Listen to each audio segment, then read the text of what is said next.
and he thinks there's no other way because this is what people are telling him. But here's what I'll tell you. That is the drift. The drift keeps getting deeper and deeper and deeper to the point where a man doesn't even feel like a man anymore. A man doesn't even feel like a good dad anymore. He just feels like he's a cog in this wheel and he just can't break that cycle. That's the drift. He's drifted from his true self, from the Exactly. vision of what he thought his life would be, from this idea of family and connected kids and fulfilling life and leadership and so forth. He's drifted from that. He's just kind of floating along, going through the motions. Exactly. Yeah. I mean, I got to be honest, Joe, I've never heard anybody say that, but I think that there's a lot of truth to that where he's drifted from himself. He's lost himself, right? But he's also has surrendered that, well, this is just it. Mm-hmm. And this is where I get really passionate. That doesn't have to be it. It doesn't. In fact, it should never be it, ever.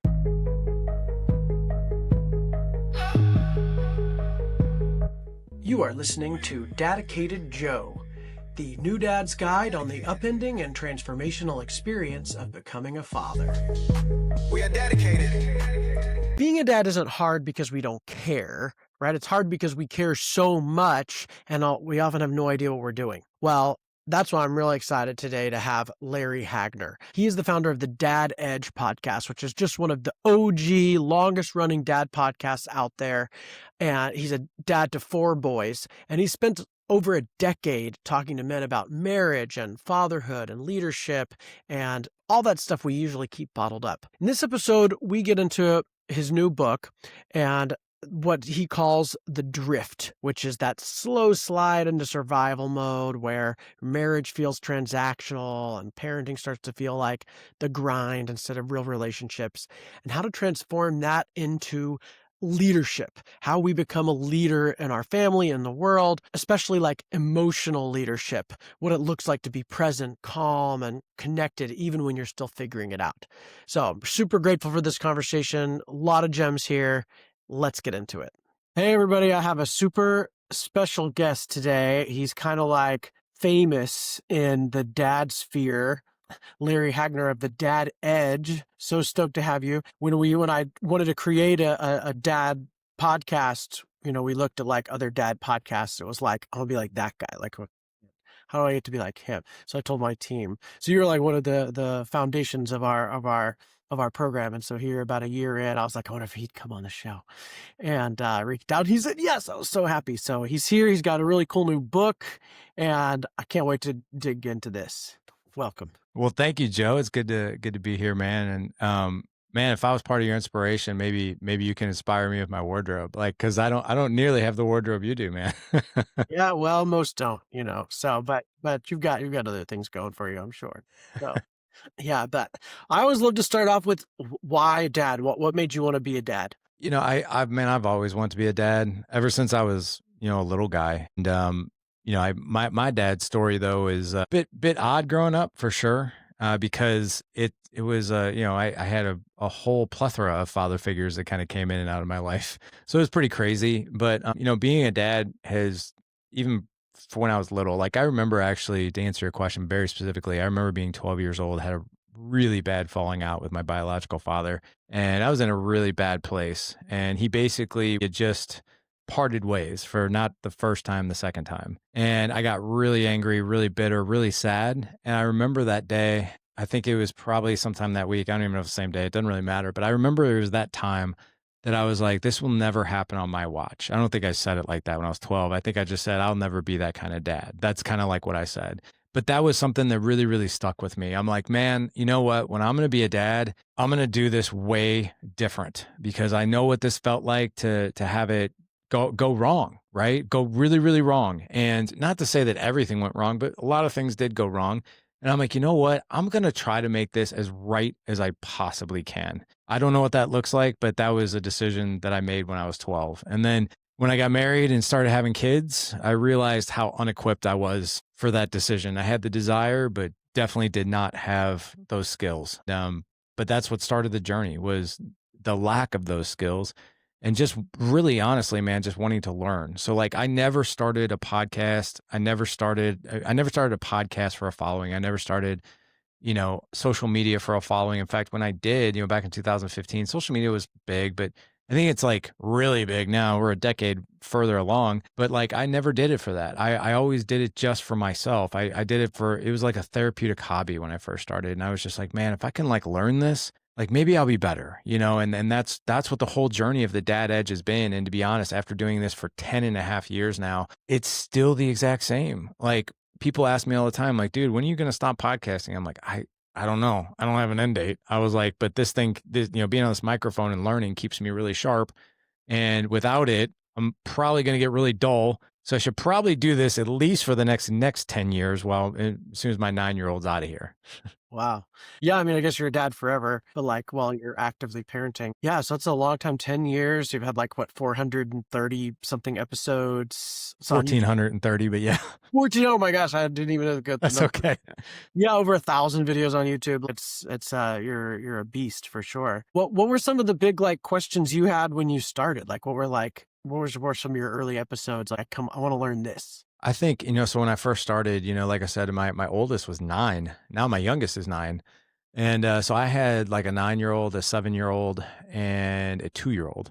And so like I just really at that point in my life, I was just like, I really need to figure this out. Like I really just want to learn how to even talk to my kids because I kind of felt like I was a box checker kind of a dad, right? Like I'm like, oh, I'll take you to your practice and I'll go to your games and like, oh, I'll come up to your school and have lunch with you every now and again. And like, oh, we'll do this, I'll take you to the park and like that kind of thing. It was like, and while those things are good, like it was more or less like, I think what I was trying to do is if I just do these things, then everything else will kind of work out, right? And I know that there's a lot of people out there that say, 90% of being a good dad is just simply showing up. I don't necessarily know if I agree with that. And what I mean by that is like you can show up and you can physically be there, but like what does it feel what does the difference feel like when you're sharing space with somebody and you're doing life with somebody? Those things feel very, very different. And what I really wanted to do was I wanted to do life with my kids, obviously lead them, guide them. I'm still their disciplinarian. I'm still their father. Like I still have to teach them right from wrong, all those different things. But one of my biggest things, man, was connection. I was like, how do I connect to a 9-year-old? How do I connect to a 7-year-old? I don't know. And then the other thing was patience. Oh my gosh, patience and being triggered and holding your temper when things go awry. And the third thing was like, how in the world do you cultivate a great marriage while having kids? I literally had kind of bought into what everybody else tells you is like, after kids, you ain't gonna have sex anymore. Or after kids, you ain't gonna be really married, you're roommates, and I'm like, no, I don't want that. Like, there's gotta be a way that you can do all of these things. There has to be, right? Because some people do them. And then that's really what those first probably 3 questions were is like, how do I connect to my kids? How do I get more patience? And like, how do I create this great marriage despite everything else going on? But those were the burning ones. Yeah, those are great questions. I'm glad you solved all those for us. And then you had a 2-year-old, and then you had another baby. So in the process of learning this in your journey, you had an infant. You went through pregnancy and birth for the 4th time, having done it a few times. And a lot of my audience is very new dads, like pregnancy, birth, kind of that baby food eating time frame. And so how was that different? How did that change the pregnancy, birth, postpartum experience? How did you do that differently with that second and third, or the third and fourth one once you started this journey? Yeah, I tell my older kids all the time, you were the practice, like I tell my oldest one all the time, I was like, you're the first for everything, man. So, They're guinea. we get warmed up with you. But it got easier. I will say that with each kid. And I think I know why it got easier. So like I think when you're a new dad, like let's just go back to when like you're a brand new dad, right? And like that first 6 months to a year or whatever, you're like every day is new. Like every day is like, I don't know what's going on today. You know what I mean? It's like everything is new. And then you have the second one, you're like, all right, well, at least I know what's going to happen in the first 20 months. Like I at least understand that. And I think when you have, when you go back to like the 6 basic human needs, right? I'm not talking about food, shelter, clothing, but 6 basic needs, which are certainty, uncertainty, growth, community, love, and contribution. And one of the things that we want, in order to feel really good about something is certainty. And when you have a baby, everything feels uncertain. Everything. You're like, I don't even know what the next hour is going to bring, right? But I think I think 2 things. After you've had one kid, I think the second one quite frankly, becomes a little easier. However, there's also complexities to it because now you're a family of 4 instead of a family of 3. So now there's differences there. But as far as like what to expect, I really think, 2 things happen. Number 1, the first kid gets you warmed up for what's going to come, but number 2, this is where I think this is the ultra important one, which I think you have to learn these things. Like you have to learn, like if you have questions around like what to do with a baby, you can go research it. You can go read books. You can go watch YouTube videos. You can do all these great things to learn. And that's what I always encourage guys to do because most of our perspective when it comes to being married and when it comes to fatherhood is like, well, this should come natural. Really shouldn't be any skills to learn because like this is like a natural sort of wired DNA thing in me. Nothing is further from the truth. It's actually the opposite. Anything we do well, anything, we've got to learn those skills in order to learn that thing. So like, a cop, right? A cop has to go through 13 to 19 weeks of training, over 900 hours of training before that cadet becomes a sworn in officer. The same thing with a firefighter. In order to be a surgeon, you got to go to school for 10 years, right? You got to do a fellowship, all those different things. And when you get married, you walk down the aisle, you say, I do, and everybody hugs you and says, best time of your whole life, man. Don't worry, you'll figure it out. And then you have a kid and they do the same thing. Best time of your whole life. Don't worry, you'll figure it out. And you're like, I don't want to figure it out. I want to learn. I want to learn how to do this and know what's coming. And I think that that's one of the things that we can do. Yeah, that's awesome. So, your book, Pursuit of Legendary Fatherhood. Tell me about this. What does it mean to be a legendary father? How does that tie into everything you've said so far? Yeah. So just kind of a funny story. When I actually wrote this book, even though I just launched it on September 16th this year, I wrote the book in 2023, which was kind of really funny because it was supposed to launch September in 2023, and I was going through a publisher. Unfortunately, the publisher went bankrupt, and he ended up signing the book back over to me, but it was only 6 weeks from launch date. So I had a beautiful book, all edited, all designed, and everything ready to go. But the funny thing is the CEO of that publishing company was a single man in his 40s, no kids. And he heard me speak at an event. And he heard me talk about this book. And he's like, hey man, do you have a publisher? Like, I'd really like to talk to you about publishing the book. And he's like, but the title, he's like, Pursuit of Legendary Fatherhood. Why not just call it Legendary Fatherhood? And I had just met the guy and I smiled and I go, you don't have kids, do you? And he's like, no, I don't. I'm not even married. I'm like, okay. I was like, then you would know there is no such thing. I was like, there's the pursuit of legendary fatherhood, but no, dude, none of us, no guy gets to the top of the mountain and says, look, I have mastered this. I am officially a legendary father. I've done all this stuff right. But there is the pursuit of it. There's the pursuit of the growth of it. There's the constant pursuit of sharpening the blade of our skill set, of our learning, of always learning, always growing, always being in front of that next evolution that your kids are going to go through, maybe even being ready for that next season of what your marriage is going to go through. Like all these different things, it is a journey, it is a pursuit, and we never actually get to the end line. So that's why it is the pursuit, because it never ends. But if the goal is like, I want to be a legendary father, I want to be a great father, whatever that means to you, it doesn't have to be legendary, but there is the pursuit of that growth of it. But unfortunately, there is no finish line. And even like I say legendary father, but it's actually legendary fatherhood, which is kind of an interesting distinction. Like it's not even that I'm a legendary father. It's I'm pursuing this experience of fatherhood, which is an interesting nuance as well. Yeah. Yeah. I've never heard it said that way, but I think that's great the way you said that. Similar to I think what when I chose dedicated, it was the same idea. Like Yeah. be dedicated is to show up every day, is to bring your full self, is to be, essentially dedicated to being a dad. We are a dad or we're never a dad. Like just have to be it moment to moment and show up with that intention. What does that mean? It just changes constantly. But Yeah. yeah, it's a journey rather than a destination. 100%. Yeah.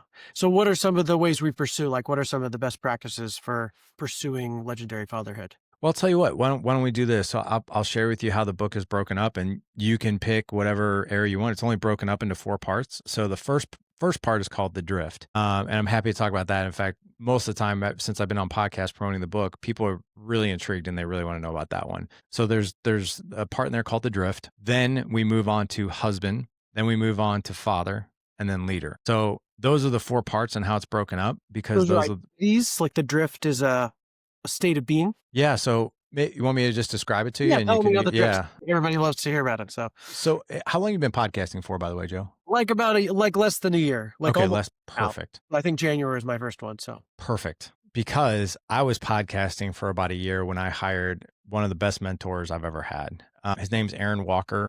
He's really good friends with Dave Ramsey. He's been in a mastermind with Dave Ramsey for 35 years. So he even knew Dave Ramsey before Dave Ramsey was even Dave Ramsey, but like super smart guy, gym businessman, ahead of me in life, probably about 17 years or so. And this guy like really took me under his wing. He really liked what I was doing. Of course, I was paying him to as a coach. But he really liked what I was doing. He's like, dude, this is the most important, like, and I'll tell you the same thing, Joe, like, this is the most important subject that we can possibly talk about podcasting, right? Parenting and fatherhood. And he really, really got behind me and he really inspired me. He's like, dude, what is your goal with this thing? And I was like, I don't know, keep podcasting. I had no goals at that time. I didn't really care. I just wanted to learn. And he's like, no, no, man, this could be really, really big.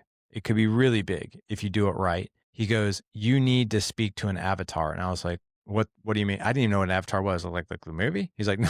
He's like, no, like a person you're speaking to when you're talking on the microphone or when you're writing your books or when you're writing a blog. Like you need to picture somebody that you're actually speaking to. And I'm like, okay. I was like, I think I can do that. I was like, what am I supposed to do with this? He's like, I want you, I'm not kidding. I want you to write me a 10-page paper on this guy's life. And I'm like, what do I put in there? He's like, everything you can possibly put in there about this guy's life and how he's living, all his problems, all his things that are going through, all that stuff. And I'm like, okay, so I'll really shorten it for you. 30,000-foot view. My avatar I created, his name is Lance. Okay. And Lance is 38 years old. He's been married to Kate. And by the way, he's been 38 for 10 years. Um, he's never aged, but he's married to Kate. They've been married for 10 years. They have 3 kids, 9, 7, and 5.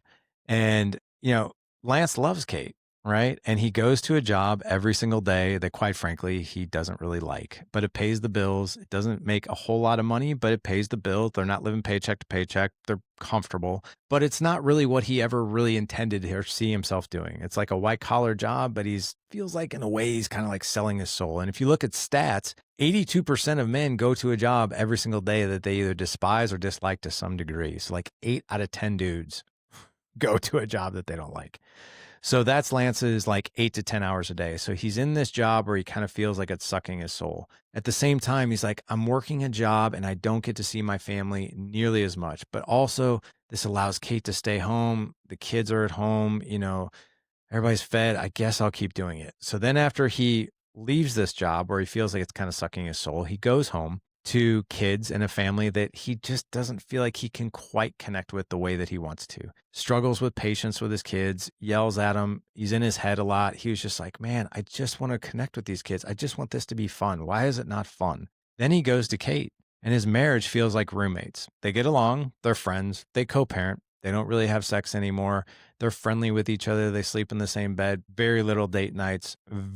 Hardly any deep conversation whatsoever. It's only about the kids. It's only about logistics. And this is Lance's life. Physically, he's gained some weight over the years. He doesn't feel very confident in his body. It's affecting his mental health. It's affecting his emotional health. But all the while, what Lance is saying to himself is, I guess this is what life is. But here's the most sinister thing.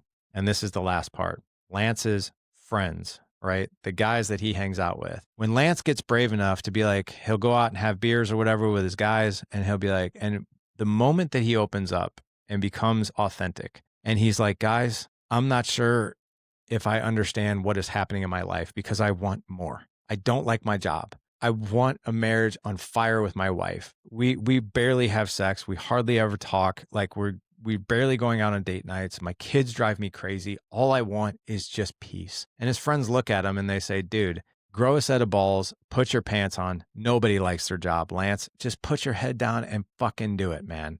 Just be a man, right? And as far as your wife goes, dude, she's a mom. Like you've been married for 10 years. You think you're going to have sex anymore? You ain't going to have sex anymore. Date nights? What? Dude, no. Maybe when they're 18, put your head down, put your big boy pants on and just do life. All right. So Lance buys into this and this is what he calls life. And he thinks there's no other way because this is what people are telling him. But here's what I'll tell you. That is the drift. The drift keeps getting deeper and deeper and deeper to the point where a man doesn't even feel like a man anymore. A man doesn't even feel like a good dad anymore. He just feels like he's a cog in this wheel and he just can't break that cycle. That's the drift. He's drifted from his true self, from the Exactly. vision of what he thought his life would be, from this idea of family and connected kids and fulfilling life and leadership and so forth. He's drifted from that. He's sort of just floating. He's also adrift, like he's just kind of floating along,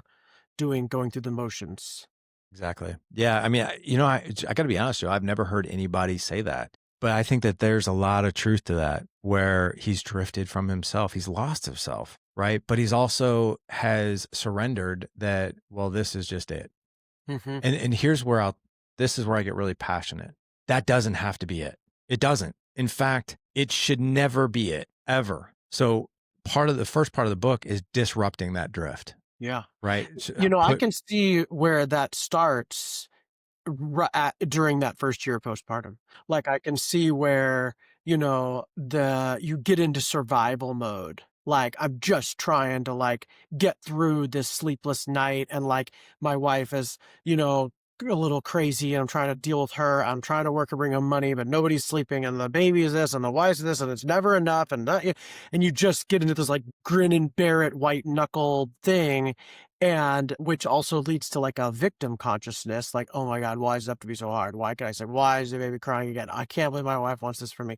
And this, like, get into this kind of, white-knuckled victim mode that, like, I think kinda sets you up to be that way the whole time. You sort of never get out of it. If you don't break out of it consciously like you're helping men do, you just kinda go, "I see how my dad was in that way the whole marriage." Even then after we left, he didn't have anything. It's not like he was like, "Okay, now we can have a relationship." Like, he just continued white knuckling it with other stuff. And so I think that's, like, a big opportunity in postpartum. If you can be present and like be a leader, which we'll get to, I'm sure. I want to get to the end soon here on how you get to be a leader. If you can Real quick, be postpartum, yeah, can I comment on that really quick? please. So, the white knuckling thing, Yeah. right?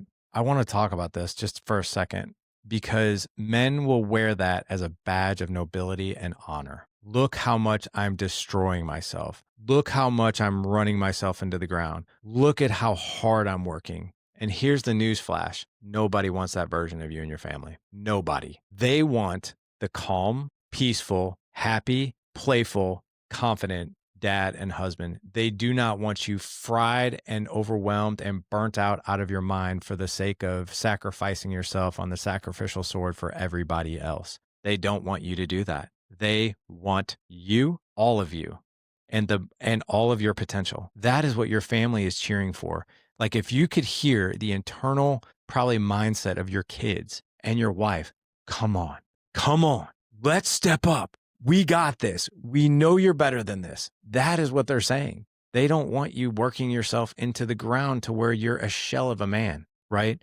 They want us whole. I mean, still feel myself do that, like, tend towards self-sacrifice, tend towards, like, "Oh, I gotta do this for the family, do this for my wife."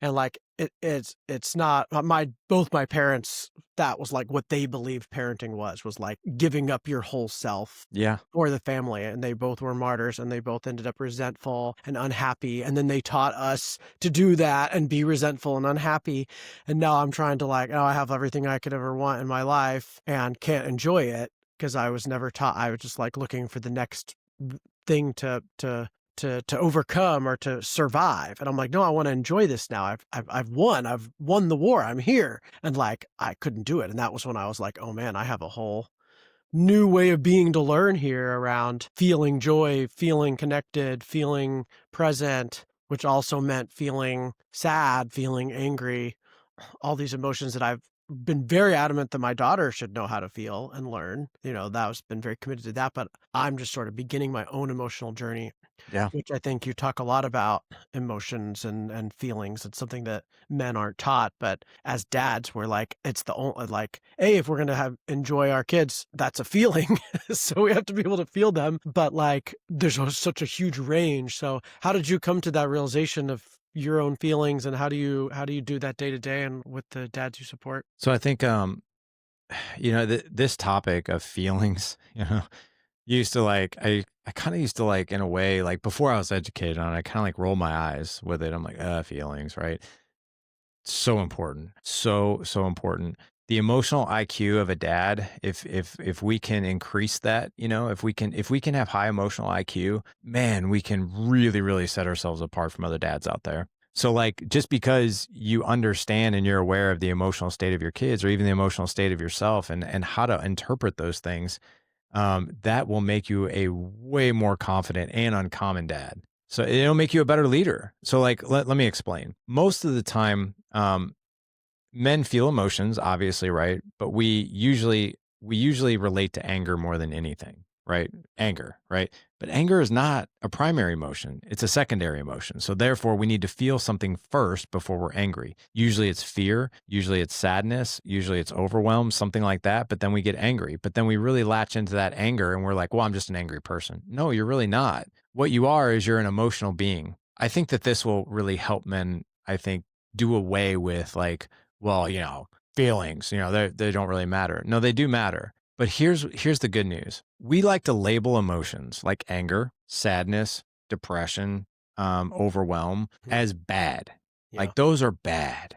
And then we like to say things like happiness, excitement, joy. Those things are good. Not true. Emotions are neither bad nor good. They just are. They just are. They're a part of the human experience. If you're sad, that's part of being a human being. If you're happy, that's part of being a human being. The thing that sets us apart is why do I feel the way I feel and what am I going to do about it? So like for instance, whenever I feel anger, which is weekly at least, right? Yeah. I have to like Not every day. right, or it Yeah. could be daily depending. Yeah. But like to some degree, I have to peel back those onion layers because normally what I used to do is like I'm just angry, so I'm angry. And I would just like stay angry. And then I would treat people poorly in my family. I would take things out on people. It's like because here's the other bad thing. When you're angry, you feel that you shouldn't be angry. So you're literally criticizing yourself for even feeling what you're feeling. So you're frustrated already at whatever it is that's frustrating you, but now you're frustrated and angry that you're frustrated and angry. It is literally this double dose of heaping just shitstorms that we pile on ourselves as dudes. But one thing you can do is like, okay, time out. I'm pissed. Okay. I'm pissed. So what's the real thing that I'm feeling here? And if I'm being honest, like, I was pissed at my kid the other day. But why was I pissed? I wasn't pissed. I was actually afraid that if I didn't teach him a lesson or if he didn't understand what he did, he would go off and keep doing the thing he was doing and become some crazy person down the road, right? Of course, that's what we do as parents, which made me angry once I started going down that road, right? But I have to peel back those onion layers and say, wait a second, what's the real thing? I was actually scared because the kid made a bad decision. And if I don't nip it in the butt, he's going to keep making bad decisions. So I need to do something about this. So I felt fear. And I'm like, okay, well, I understand fear. So what do I do about fear? I have to take action, which requires courage, right? But I have to take action and then do something about it. And me taking out just more and more anger, energy out on him or anybody else, that's not going to help. So then when I have to peel it, okay, what am I afraid of? I'm afraid he's going to do this over and over again. So maybe that needs to be part of the conversation. So like when I go and talk to him, I'm like, hey, obviously dad is disappointed, dad's upset, right? At the same time, dad is also nervous and scared. And do you know why? Because I want what's best for you. And when I see you make decisions like this, I get worried. I get scared. And when I feel those feelings, I get angry, right? Because I don't want you to go down that road. So like just understanding that and even a dad being able to communicate just something like that, something as simple as that gives a kid so much clarity of like, okay, well, no wonder. That makes sense because all they feel is this angry person coming at them and they're just like, I'm just a terrible kid, right? And it really has nothing to do with that. It has everything to do with how we're receiving it, how we're feeling that emotion. And they learn you model that vulnerability and they learn it's okay 100%. to be afraid. And, but I was really good at this with my daughter. It's okay to be sad. It's okay to be scared. It's okay to be angry, all the for your years and years. And that's basically I've had to learn to direct that inward, my own inner child, like when I'm feeling angry, or sad or scared or whatever it is, like take that time to be like, it's okay to be angry. Like just so I'm not, at least I'm not angry at being angry as you describe. And then I almost always externalize the anger, like there's somebody causing my anger. I must fix that. So that then I will no longer be angry. The only solution is if they stop that, or I can, now I'm trying to control people, which of course, when that's at my wife, you can know how well that's gonna go. I just need her to apologize, and then I won't be angry anymore. It's like she's just fucking never gonna, like she might, but not if I expect her to. So like that's where I have to like just feel the anger. And then lately, the next level for me after the anger, of course, if there's other feelings like sadness or fear, are great. I find of just like telling myself that I didn't do anything wrong is like really huge. Like I've been really noticing if I can say, no, wait, you didn't do anything wrong. You're doing the best you can. She's upset, or this thing happened, or that person did that thing, and you're upset about that, which is okay. And you also did the best you could. You didn't do anything wrong. And like so much of my anger was at myself, I guess. I would externalize it onto my wife or onto somebody else, but if I can just forgive myself, suddenly everyone is forgiven. It's like, oh, now I could just have my feelings and move forward in a vulnerable way. Yeah. Yeah. I mean, and here's the other really great thing about that. The person on the receiving end of that conversation has clarity. They understand what's going on. Like, Yeah, let me it's give you an true. example of how the way that you just presented that, right? It's like one of the greatest gifts that you can give people around you, because here's what most people do. And dude, this is sad for me to say. I still do this all the time, even though I know it's not the way to do it. So like if I have a bad day, bad moment, whatever, I'm in my head, whatever. I'm sad, I'm upset, I'm angry, whatever. My kids will see me, or my wife will see me and be like, "Hey, you doing okay?" "Yep, I'm fine. I'm fine." And I know better than that, right? And here's the crazy thing. This is what happens to guys. I'm already triggered. I'm upset. I shouldn't be upset. I shouldn't be triggered. God bless. I don't want people to see me like this, because then they're going to think I can't handle it, or they're going to think dad's angry again, or they're going to think I'm unapproachable. So then we try to like bury it and like hide it, right? Then we walk in the door and we realize we're really terrible at burying it and hiding it, and people see it written all over our face, and they're like, "Dad, you okay?" "Yep, I'm fine." "You sure? Because you don't." "Yep, I'm good." "Okay, because you really don't seem like." "I'm fine. I'm fine." Right? And that's like, here's what your kids and wife are thinking. What did I do wrong? What did I do? Like, he's Yeah. upset at something. What did I do? They have no idea. It has nothing to do with them. So instead do this, right? Instead say, you know what? I had a pretty rough day, man. Like, there were some crazy things that happened today. And to be honest, like, this is what I would tell my kids, be honest, man, I'm in my head a bit. Like, I really am. Like, I just trying to process through a few things. I was like, tell you what, like, just give me like 20 minutes. Let me clean out the cobwebs in here, because there's a lot of them. But it has nothing to do with you. Nothing. It has everything to do with bad day. And your kids and wife be like, "Oh, okay, cool. Yeah, yeah, no problem." And that's like the greatest gift you can give them. And here's the other thing too. An aware man is an attractive man. The guy that just stonewalls and says, "I'm fine," that is not attractive to your wife. She also doesn't want a man who's crying and negative Nelly and like, "Oh my God, the world is falling. It's so bad." That's not attractive either. But what is attractive is a man who can just stand his ground and say, "I had a rough day. It wasn't so good. And I just need like 20 minutes to process through this. I'll be just fine after that. And maybe I'll probably tell you about it too, but I just try to think through a few things." That is very attractive to your wife, because an aware man and a man who can communicate clearly is an attractive man. I can't believe it took me so long to just learn to say, I'm upset or I'm triggered. I would like power through, or we'd be in a meeting. I run a business with my wife as well. And so we're having business meetings, we're having house meetings, we're talking about stuff, we're talking about a relationship, talking about a kid. And like, I get triggered, as we do in these conversations. And then I'm still like heated, or we're debating it or something. We're making it seem like it's about the thing. And of course, it has nothing to do with the thing. It's to do with the fact that I'm having a feeling. And like, so yeah, just moving from like, I'm fine and I need to, I think that's the white knuckled habit, is like, even if I'm feeling bad, I believe that's fine. Or I used to say hanging in there. People would say, "How are you?" "Oh, I'm hanging in there." That was like my standard response. I'm like, wow, that's a really interesting, like, that's how I'm living life. I'm like Hanging in surviving. there. I'm Yeah. hanging in, Yeah. and like, I'm fine. Like, even fine is like, who wants to be fine? Like, I want to be awesome, or maybe I want to be terrible for a short period of time, but then I want to go back to being awesome. And so like, but yeah, just if the nuance of like, actually, I'm feeling a little bit resentful because I got triggered from this thing that happened in childhood, and now I'm having a mixture of fear and anxiety. If that's like too many levels of emotional awareness, which I'm getting to now as I do the work, but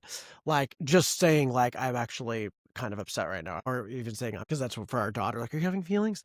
So you say, "I'm having a feeling, like I'm just, need some space." Makes total sense. That's a good way to communicate about those things too. Just very open like that. Yeah. So is this what emotional you called it about emotional leadership is one of your terms. Yeah. Is that what this is that's what we're talking about here? Yeah, it's one of the emotional leadership is first of all understanding yourself and your own emotions and why, and then what to do about it. Most of us never even get that far down the road to even we don't even take the first step of like, hold on, let me understand what's going on here. We just feel the feeling of anger and we just keep going down that road. So we never actually even pattern interrupt that whole emotional state and just ask ourselves, why am I feeling the way I'm feeling? What's really at play here and what can I do about it? So that's emotional self-leadership, right? And then there's emotional leadership with other people. So like for instance, your wife. One of the things that we teach guys a lot in the group, we teach guys several skills within marriage and communication, but one of them is validation. So validating your wife's emotional state, right? And understanding. So the way that we teach guys to listen to their wives in conversation is very different than just simply listening to words, which I used to listen for only words. And when I only listen for words, I listen for keywords that I can jump onto and solve whatever problem or whatever issue is coming my way that someone I love is carrying, right? But that's actually not what they really need. Is what they really need is to be heard. They need Yeah, to you feel were an seen. AI note taker is what you were. Like, "Here's a Right. bulleted list of Yeah. action items from this conversation." But what you need to do is they need to feel seen, heard, and safe. And the way to do that is not necessarily solve all of their problems. But what you want to say is something like, man, that feels really heavy. Tell me more about that. Like, what's going on? Right.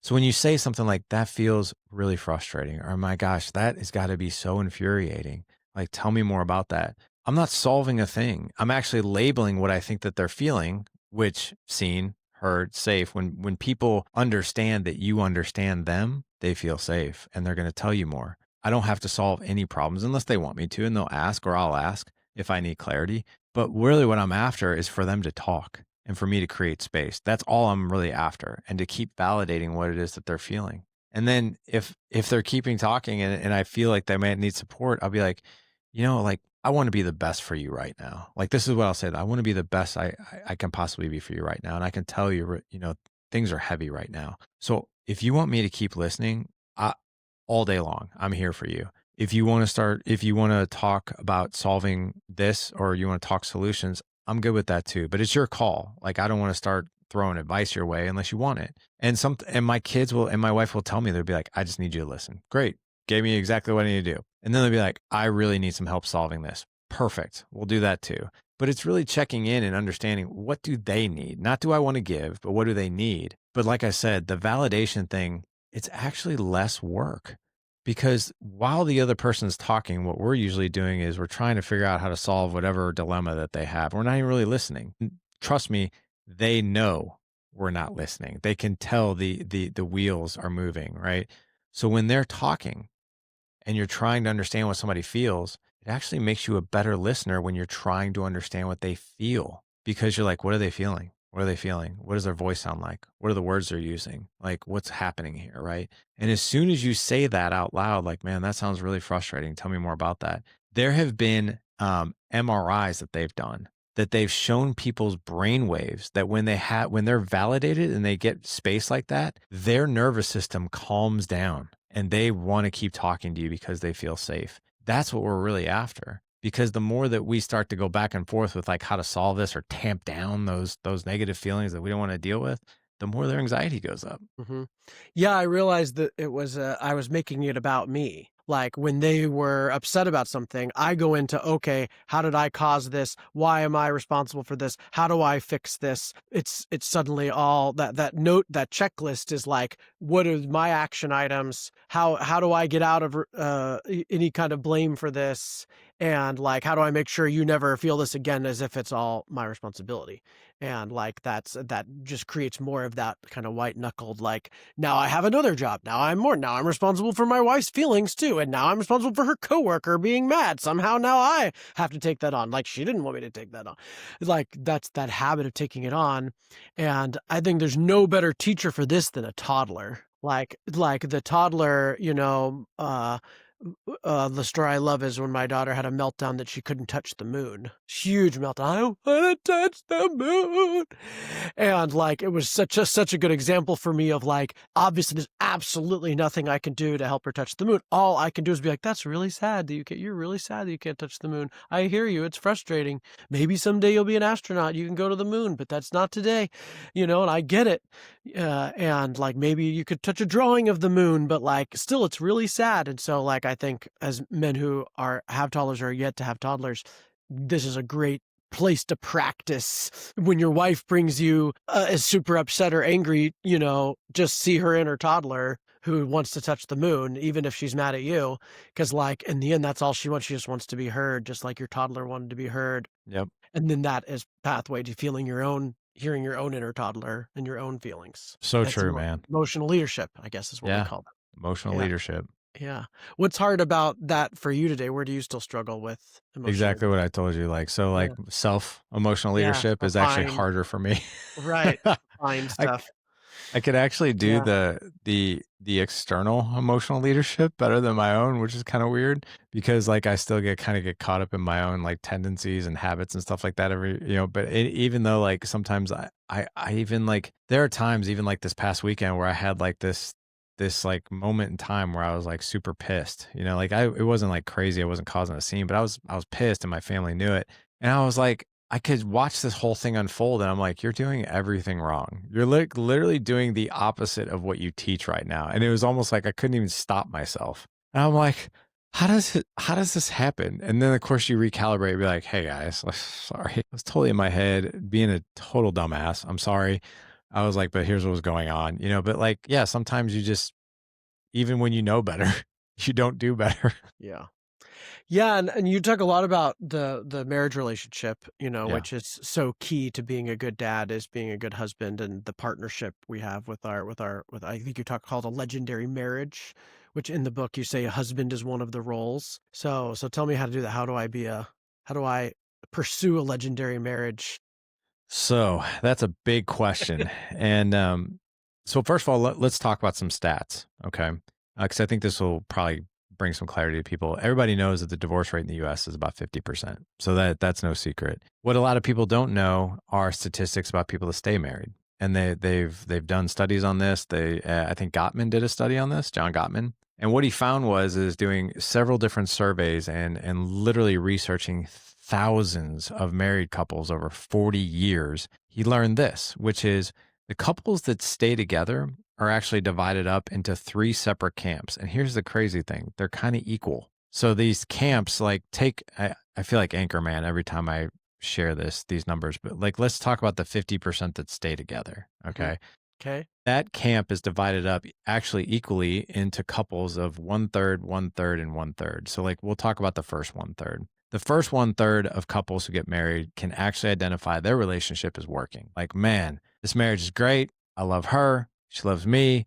Stars are aligned. Intimacy is great. Connection's awesome. Not every day is sunshine and rainbows, but 90% of the time, it is pretty good. And I love where I'm at. And so does she. So that's the first camp. The second camp is more like Lance. They've settled. That is roommate syndrome, right?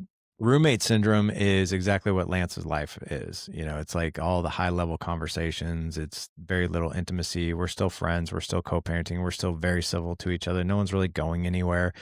They've actually studied that group and they said that the reason that they don't move into camp number 3 is because the word divorce is too scary and it's too devastating. So they'll just stay roommatey and they'll stay settled. And then the third camp is the one that nobody wants to be in. This is physical and emotional complete and total disconnect. These are two people that live under the same roof who have two separate lives. And the only reason that they don't break up is because it'd be too financially devastating or they think they have to stay together for the kids. But if you really boil down those numbers, let's talk about camp 1. That's only about 11 to 12% of people that get married. That's like the success rate of Navy SEALs, for crying out loud. I'm not kidding. It's a Huge. 90% quitting rate in the Navy Mm, SEALs, and it's the same we're seeing now. So like man.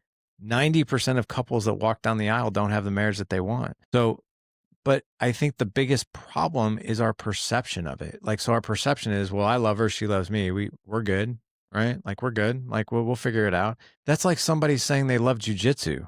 but they never go take a class, and then they go compete in tournaments and they get their ass kicked. And they're like, I love jujitsu. Why do I keep getting my ass kicked? It's because they don't know how to do it. It's the same thing with us in marriage. Like we're never taught these things growing up. Did Like, they include who had kids in those 3 things? Did it matter whether they were parents or not in the you know, study, or did they look at that? great question. I don't know those details, so I'm Yeah. not sure. I can't answer that. Most couples have kids. I mean, it's Yeah, very rare not to. So you have to assume that kids probably play a role in all 3 of those groups. I would think And so. like you're saying, you choose. They could probably study that 11% and say, fine, that they like work at it and they are intentional about it. And then there's best practices. So that's what you're talking about. Legendary marriage. Let's be in that 11% or grow it ideally. How do we do that? What do we do to not fall into the drift? So I think what you have to do is first change your perception of it. And the perception is like, well, I love her, she loves me, we're good. And the other perception is, well, if we need help, we're broken and Mm, something's wrong with us, mm-mm, right? mm-mm. You need a coach to play a sport. You do. Like Yeah. our little league baseball players and softball players, like they have coaches. Why should we not have coaches or therapists or mentors? It doesn't matter what you label it, like somebody who's helping you, teaching you, and you're leaning into that. No one should do marriage on their own, I don't think. But so there are skills that go along with marriage, right? And it's up to us to learn them, right? We can either be the guy that goes competes in jujitsu tournaments and never learns how to do a rear naked choke, or we can go, roll for 6 months and then go compete and see how we do. And marriage is no different. So like let me explain a couple things. So when it comes to marriage, a man has 3 needs in the marriage. He needs to feel respected, he needs to feel appreciated, and he needs physical affection. Those are the 3 needs. Like it or not, that's what you need. A woman needs to feel seen, she needs to feel heard, and she needs to feel safe. One of the biggest mix-ups that we have is a man will try to love a wife in the way he needs it, and she will do the same. I'm going to love him the way I need it, and they fall flat. So as soon as we understand, okay, if she needs to feel seen, what does that look like? So like, for instance, if a man simply said, hey, Jess, I just want to say like, and I did this today. I literally just did this today. My wife has been busting her rear end trying to get ready for like St. Nick's, and we're going out of town this weekend, and she's doing a ton. And I went up to her and I said, hey, I go, I'm going to make dinner tonight. And she's like, why? And I was like, you've been doing so much. I was like, you've been to the grocery store like 3 times this week. You've gotten all the St. Nick's stuff done. You're doing this for scholarships. You're doing this for this kid. You're doing it. Like, I'm just doing this. And I was like, and I really appreciate you doing all that stuff. You have no idea how much that means. And she was like, oh my God, thank you so much. So seen, right? Appreciating the things you did, say them out loud. The heard thing, that goes back to emotional validation. So if she's talking and if you're trying to tamp down her emotions or solve her problems, she doesn't feel heard. But if you validate, be like, man, that sounds really frustrating. Tell me more about that. Like, what's going on? That's when she feels heard, right? So that's another skill as well. And then being able to really listen. And then the safe thing, if you can do the seen and heard thing, the safety thing falls like a domino. But the safety aspect is the biggest, most robust button for a woman. And let me explain. Like a lot of guys, when I say, your wife, her greatest need from you is to feel safe. And the first response I always get is, well, she knows I'm not going to hurt her. I was like, I'm not talking about physically. Like that is something, yeah, physically, emotionally, mentally, safe as a parent, like how safe she feels with you with the kids. Like, are you the dad that's happy with your trigger finger? Like, and you lose your shit? Or can you be calm in the heat of chaos? Because as soon as you start like losing your mind on these kids, her safety alarms go off, right? Whether it's justified or not. The same thing, like even the trust factor of like, if your wife was like, hey, while you're out, can you go to the ATM? And you come home and you forget, that's a break of trust. Believe it or not, like for her, that's like, well, if I can't depend on you to do this, what else am I not depending on you for? It really agitates the safety thing. So if you can learn, and we teach those skills on how to fulfill those 3 needs, that is usually that is half of the formula to a beautiful marriage. The other flip side of this is her understanding you and you being able to be very clear in communicating what you need, right? Guys are usually not the best at communicating our needs because we feel needy or we feel desperate or whatever else. But you can do it in a way that's very masculine. You can do it in a way that's very attractive and very, very clear. Like, I'll give you an example. Like, I will be very open with my wife and I'll just tell her, I'll be like, I want you today. And I'll just say it with a smile. And she'll just look at me and she'll be like, and I'll look at her too and I'll be like, and here's the thing, you don't have to do anything about it. You don't have to do a thing about it, but I want you to know you're desired, you're wanted, and I would love to be with you. It's hot. And Yeah. instead of like That's doing great. the things, right, where you're just like, well, I'll sweep the floor and I'll vacuum and I'll do these other things. And hopefully she'll do something. And then when she doesn't, we get resentful, we get pissed, and then we withdraw. And then she feels that too. Mhm. So it's just better to be very clear and very, in my opinion, kind of direct. Yeah. Yeah. Our coach would break that down that women want attention and men want approval. That's like the baseline. It kind of sums up the three of each of those you said. And with women, it's just like she wants my active attention on her as a person, whether I come up and give her a hug or I ask her about her day. And like the more I serve or do shit for her doesn't work because it's not on her, And I'm like, what do you mean you want my attention? Like I spent all day doing shit for you, and like, but it's like she'd rather a few minutes of just dedicated attention. And my parents never figured that out. My mom would always just criticize my dad, never give him approval. He would always just try to do more and never give her attention. And like, so I try to give her attention, and I also try to feel her approval, whether she gives it or not. If I start to feel unappreciated, I just look for evidence that I am. I'm like, oh, I see. She does approve me. She does appreciate me. And look at all these evidence. Look how my daughter does. Like I can kind of give it to myself in that way. Yeah, you can. And that keeps us stable. Awesome. Yeah, Okay, cool. Well, I definitely want to talk about the leadership. I want to get to the end of your book. sure. That's all. I just go straight to the end. Leadership, being a leader as a dad, as a husband, all those. That's kind of the four all accumulate to being a leader. What's that look like? What do we do to cultivate that? So to be a leader, number one, everything that we were talking about, right? I mean, if you really theme this entire podcast, it's like being willing to learn things that are going to move the needle in your life, right? So I'm a lifelong learner. That's how I identify myself, right? And that's exactly the way I would love my kids to be. I want them to be curious. I want them to always be curious about learning, growing, contributing, those types of things. So if I want that, I need to live that life. So one of the tenets in there of leadership is if whatever life you want your kids to live that life in front of them and let them see it, right? So if you want your kids to be physically fit, you need to get your butt to the gym. Right. You can't be like, hey, I'm going to hire this coach for you. You're going to go to these fitness classes, or you're going to do go do it yourself. Right. So to be that example. Another leadership skill is, believe it or not, is I'm married to your mom first. I'm your dad second. Now I know that sounds kind of crazy and it's a play on words, but here's what I'll tell you about that. I feel this immense responsibility, and so does my wife, that I want my kids to have great relationships when they get older. But in order for them to have great relationships when they get older, they have to see it, right? They have to see a great relationship in order to do that. I can't just tell them about it.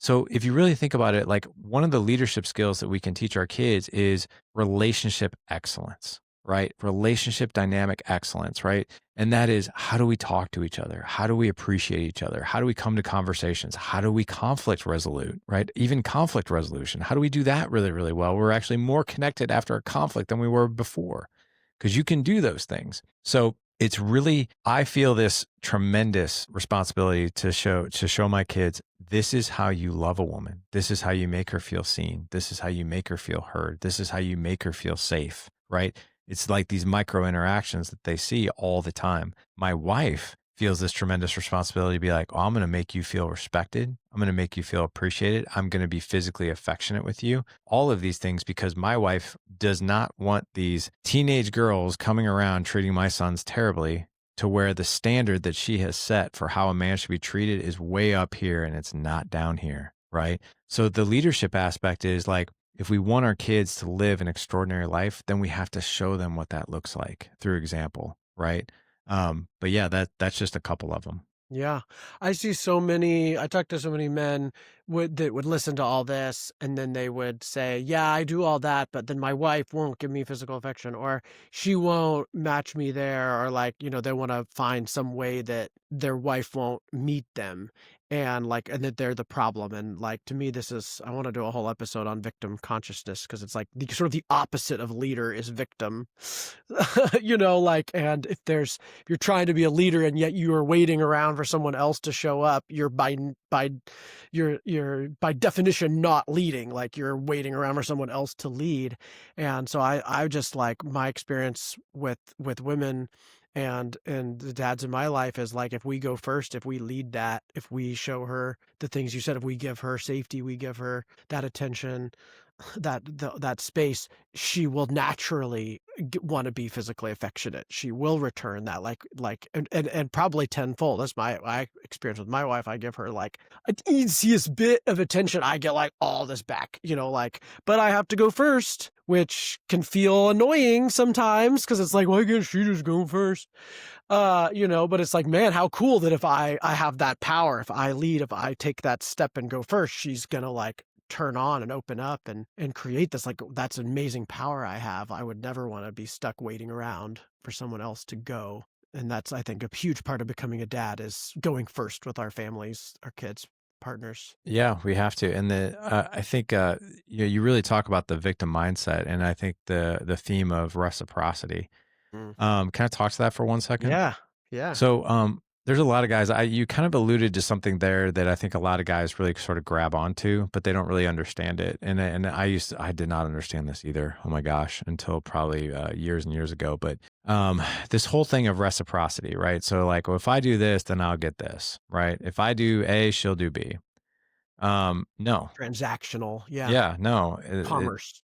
What you have to do is you have to be very clear with your communication, because what a lot of people do is, well, if I do A, B, and C, then that will equal D, right? If I do the dishes and if I sweep the floors and I show her attention, well, then I'll get this, right? And that's a really dangerous thing that Dr. Robert Glover talks about the 3 covert contracts in his book, No More Mr. Nice Guy. And that's the first one, right? If I do this, then she'll do that. People don't know. You have to very clearly communicate, what is that you need. And you have to also be a really good listener when the other person shares what they need, right? So I'm more of a fan of very open communication when it comes to stuff like this. So like, for instance, instead of like doing menial, tasks around the house, for reciprocity, I just tell my wife, but I do those other things too, right? But me just doing those things doesn't mean she's going to do whatever like that I hope for, but I'll tell her, and here's one other thing too that I wanted to talk about, because I think this one's important, because we were talking about physical affection and that kind of thing. And especially like your dad, like who is kind of talked down to, nothing was ever good enough, like that kind of thing. There's a psychological thing that happens with women and men. When a woman is married and she is nagging a guy like that, what she's actually doing is that, believe it or not, for most women, that is their appeal to get their husband's attention.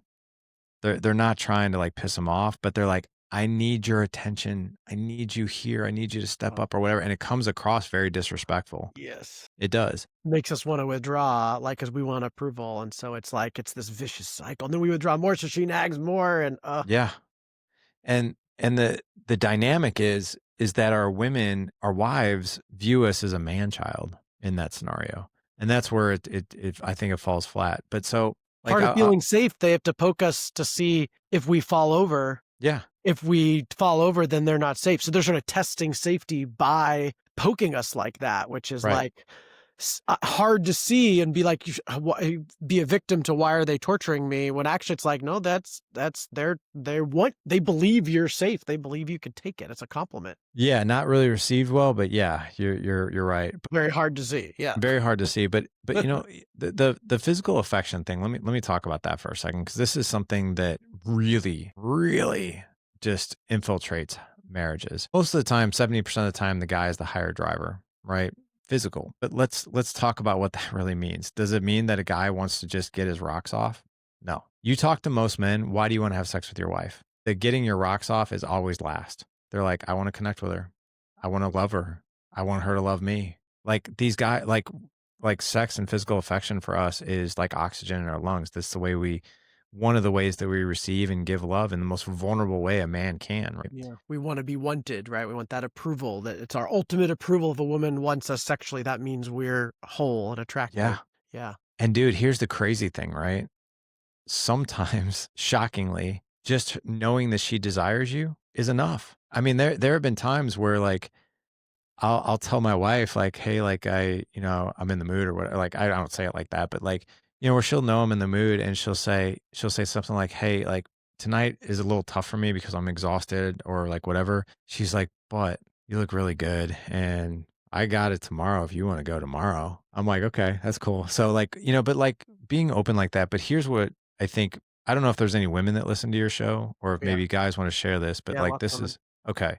I'm speaking to the women now. Ladies, when your man pursues you, please take it as a compliment because for a man to pursue you, he's also risking being rejected, which is hard for us, right? But he's pursuing you because he loves you. He's pursuing you because he's attracted to you. He's pursuing you because he wants to show you that love.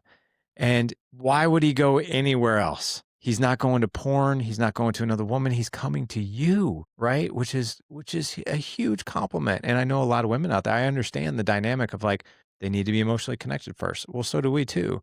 At the same time, ladies, this is what it feels like for us. I said this to my wife actually a few weeks ago, and it just took her back for a second, but she got it. And I think I looked at her. It was the day after we had sex one time, and I was like, I really want you today. And she's like, oh my God. She goes, we just did it yesterday. How in the world could you want it today? And I looked at her and I smiled and I was like, I know. I was like, but I love you. I'm so attracted to you. I was like, but can I share something with you? And she's like, yeah. And I go, you telling me that, you saying that, I know it makes total sense to you and I'm not offended by it. I get it. I was like, but this is what it feels like. If you come up and talk to me today and I cut you off and I'm like, hey, wait, stop. We talked yesterday. How in the world do you want to talk today? Why do you want to talk today? I listened to you yesterday. Like, we're good today. I need a break. And she was like, and I was like, yeah, it's kind of how it feels. And she's like, oh my God, I never thought of it that way. I was like, yeah, kind of feels that way. I was like, and here's the good news. Just because I want you, that doesn't mean you have to do anything about it. I was like, but if you're attracted to me and you want me back at some other time, just tell me you want me later. Right. And sometimes that's just enough that you still desire me. That's it. So I just want to share that. Yeah, yeah, that's huge. I think a big thing that happens with men and women there is this any sense of entitlement a man has to her sex or her attention in that way is such a turnoff. Like, it's just Yeah. like, because it's entitlement is the opposite of desire. So it's like, like 100%. her feeling your desire, like the way you express your desire to her, like, stirs her up a little bit. Even if she says no, like it's a turn on versus like saying it in a weak way. Like, do you think we could? It's been a long time and I did the dishes and now can we? It's like God. such a turn off, like no woman wants that. And then of all her resentment, oh, we want to play a game of who did more. Oh, I will tell you all the things I did then. It just turns sex into this commerce thing, like you're owed this payment or something. That is so, women never want that. They want to be desired. They want to know, they want to feel seduced, right? That we still have to seduce our wives. And I get resentful about that sometimes. I'm like, after all, can't we just schedule it at 3:00 and I book the babysitter and we do the thing and like we show up and like it's 3:00, this is the time we agreed upon, and it's like, 10 years in, no, I still have to like seduce her. We still have to talk a little bit. We still have to, I still have to do the thing or play the music or have the foreplay or whatever it is. And like, I know 100% how to do that. I could, absolutely know how to do that. I could never argue that I don't know how to turn on my wife. Like, I know exactly how. Yeah. I just have to do it. Yeah. Yeah, I just have to do it. And how cool is that I know how and I can do it. And if I do it, it works. Yeah. That's being a leader. That's power. Even though sometimes my victim will be like, can't she just do it herself? Or can't she turn me on? Like, why do I always have to do the work? So this is just like again and again, like, but it is kind of sexy to get into that leader energy and be like, no, I'm in charge Heck of this. yeah. I'm going to turn her on. I'm going to do whatever it takes and I'm going to enjoy it. And it's much hotter. Dude, yeah. I mean, like if you're married and you know how to seduce your wife, all day long, man. Like, yeah, like, and I love that. Like, I think a lot of guys probably I know I did. Like, I've been married for 22 years. First 10 years, I lost that.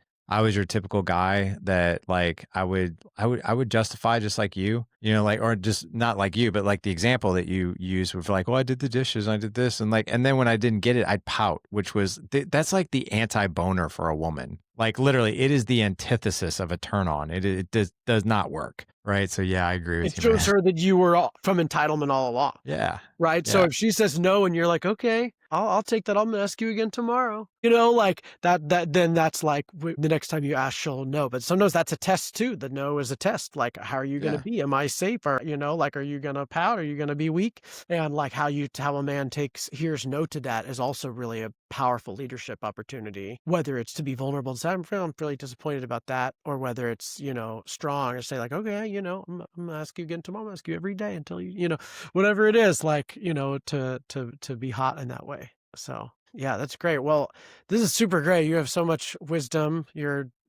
All the 10 years of resources for dads, such a cool thing. I agree with you that there's nothing more important than being parents, like raising the next generation, but not just for them, but for ourselves. Like, this is our real opportunity to step into manhood. It's like there's nothing more primal about than being a dad. Like, that's like one of our evolutionary purposes on this planet, and rocking it and enjoying it was what we're wired to do. So sad that there's so much in the way, but glad to have men like you out there helping dads tear down those barriers and become real leaders. Back Legendary. at you, my friend. Yeah. Back at you. Yeah. Awesome.